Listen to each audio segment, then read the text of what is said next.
Roll call here. Hopefully I can get this in the camera. Now, decoys. Decoys, some people say yes, some people say no. I mean, it's all your preference. We'll go over what decoys that I have, and we'll do, I call them sophisticated decoys. I can try to move my camera here. Sophisticated decoys like this Tom right here. This Tom one. Let me get these hens out of the way. So this one. I'm going to tell you, turkey decoys can look really, really realistic, and they can look really, really fantastic. The one thing I don't like about this decoy is the time to set it up.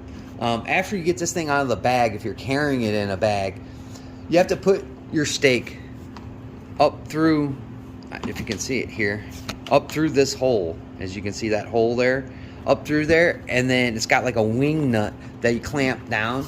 This little strap, your fan goes in it, and then you put your fan in there and strap it. If you're going to use a decoy like this, you better do it before the sun comes up. That's all I have to say. Do it before the sun comes up, because it takes way too long to set it up if you're going to do it right at the spot. Colors on it are absolutely stunning and amazing, and it looks like a turkey. It really does. Looks like a strutting turkey, man, a drumming turkey. So I highly recommend these. These are avians, I think they are. Very, very expensive. I will say that. Very, very expensive. You're looking at $100 or more for some decoys on this scale, and we'll get into lower scales of decoys. But it's really beautiful decoy. Don't get me wrong. These are, if you can hear it, it's like almost like wanting to be a feather material. Look at, they missed a spot. There's some glue there. I always point that out. But for the most part, see how this, it's like a foam, but it's really, really realistic, man. I've seen so many turkeys that look like this strutting around. This year, it gets exciting. But the setup time for this decoy, you're gonna have to give yourself a little bit of time, man. Just putting the strap through this loop that goes through there, and it straps this part of the fan to the decoy. Like I said, you better be ready to go with this decoy, because it's going to take you a little bit of time to set it up. So I want to warn you for that. Out in the field, looks fantastic, looks like a turkey. Let me get something else here. So these decoys right here, let me move the Tom. These hen decoys, a feeder. This is a feeder hen. Hopefully they'll do what I'm hoping it's doing. These are really, really fantastic. These are something that I would crunch up into my vest, man. Same premise. As you can see there in the hole in the top, man. But these ones are cool. These ones came with a rod that went through the top, and it stuck out right here just a little bit, just like a little bump. But it had like a little indent around that bump that it would sit in there, unlike using the wing nut for that other one. The only thing with these kinds of, this is plastic. This is all plastic. Is this? You do not want that happening in the field, man. So what I use is a blow dryer. I heat it up. And I shape it. If you're sitting out in the field and your decoy's like this, and it pulls one of these, man, that's not really great. It's not going to look realistic, because as you can see the outline of the feathers here. See how that is? Look how detailed that side is. You know what I'm saying? Really, really nice. Really, really nice decoy right here. Hunter Strauss strut, man. Really, really good stuff. HS makes some really good products. Again, but I highly suggest that you blow dry these. You heat them up and you form them up, because if you don't, this will happen to you in the field. Poof. And you don't want your turkey to fold up. It was folded like that because it was in my vest that was down here. But these are really nice. These nice little feeder hen decoys, man. Get those turkeys interested. Get them interested, man. Get those toms hopping off and getting excited to find themselves a girlfriend. Next one we're going to look at. This one is the cheapest of the cheap. And it wasn't really cheap. I bought this one from Rural King, and it was $13, $12.99. We were at my old place, Runnings, at that hole, they're selling these for $14. This is just plastic. It's like I don't know, like foam. That's all it is foam. And again, as you can see up at the top there with that little, that hole right there, see it? How it comes and goes. It just has a rod that goes up through there, and then it sits there, and you can see where it sits right here. It's got little prongs there. Not very detailed. Not very detailed at all. See? Compared to this one and that one, not very detailed at all. Look, it just crumbled. But for a turkey that's real far away, and you're using this at some point, you know, where you know where the turkeys are coming from. They're coming from a long ways. Turkeys have great eyesight, and to see this thing just moving a little bit, because I will tell you, don't use it on a windy day. It'll move a little bit and look like the bird's moving. Hopefully it doesn't move too much, because there's nothing else to hold there. There's nothing else that comes in here and clamps. This is just where the rod goes through and it comes up, and that's it. So this can be taken from the wind real quick if you're not careful. Not a ton of detail, as you can see how it's put together. Just two pieces put together, and it runs along there.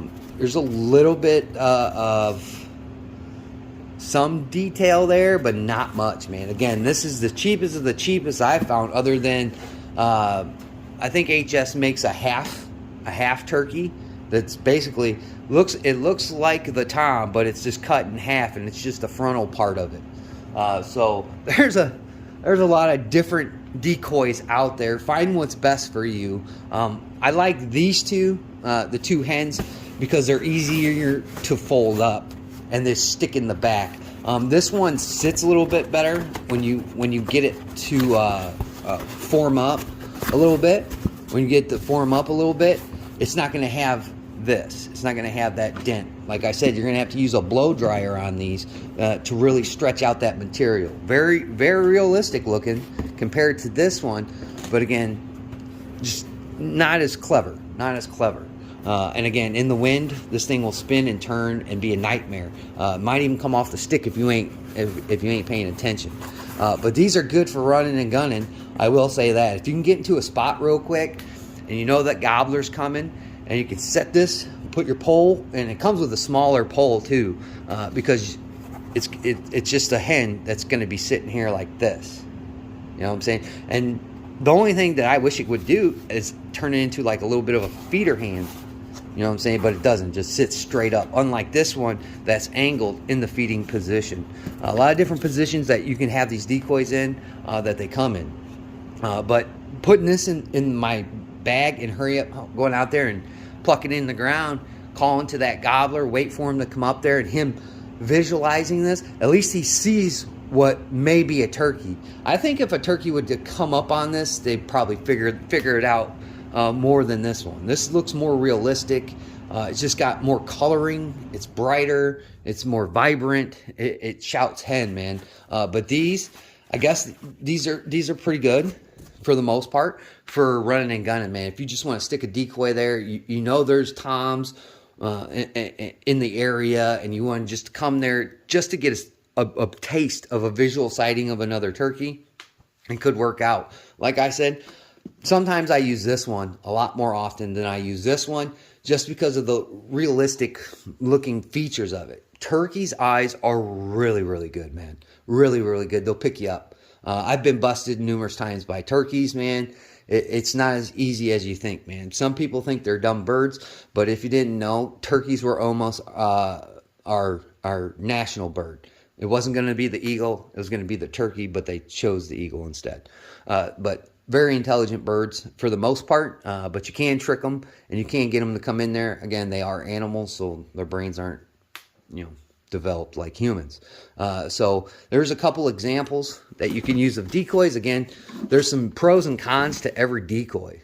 There just is. I don't use them a lot, but when I do, I tend to lean towards hen decoys, unless I give myself an opportunity, and I'll set all three of these up there. You know what I'm saying? I'll put this one probably in like a taller grassy spot so it doesn't move. Because again, if there's a breeze or a wind, this thing is, I'm telling you, it's not even styrofoam. It's just a really, really light material. These are rubber. These are plastic, like hardcore plastics. You know what I'm saying? So they're not going to get shifted by the wind as much unless you put them up higher on their stands, which I don't like to do because, again, this is a feeder turkey, so it has to look like it's feeding. This is a strutting turkey. It has to get that big balled up effect, like it's strutting towards this feeder hen. This one I'll stick in a tall grass so it doesn't move as much, but yet it gives another presence that, oh, hey, there's a couple of hens here. Let me go impress them. Oh, here's a tom. Now we might have some trouble, and you might get successful. There's tons of different ways to go about this. Again, a lot of people like decoys. A lot of people do not like decoys. Me, I'll always carry one in my vest just in case. You know, and especially these lightweight ones where you can just fold it up real quick, throw it in your back, take off to your next location if you weren't successful in the one that you were hunting. The next thing I want to mention is this. This is a turkey ground blind. So basically this thing, it stretches out. I think mine's 5 feet in length and a 4 foot tall. I think it is. We'd have to pull it out, but I'm not going to do that right now. But in some places where I hunt on public land, there's not a lot of cover. And sometimes these turkeys are out in the middle of the field, you know, and the cover that I'm in isn't the greatest. So I'll set up a screen.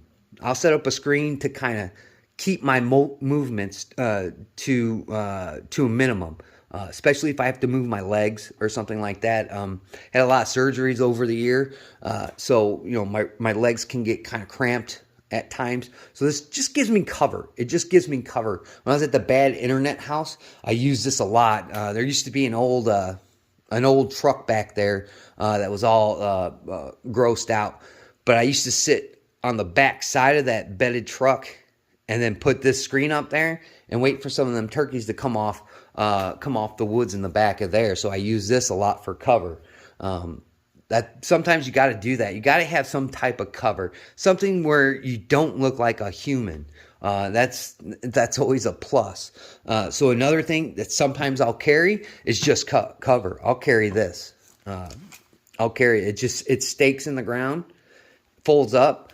These little things here, these rise up, and then they give you your height of how far you want to be covered up.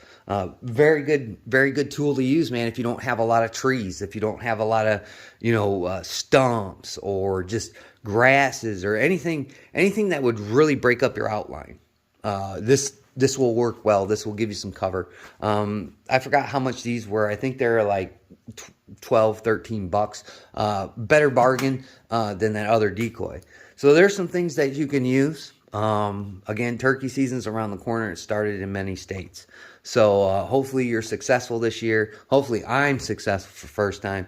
And then we can get off to Schneid. And next year will be a better year because we'll be on the board and we can go explore some other things.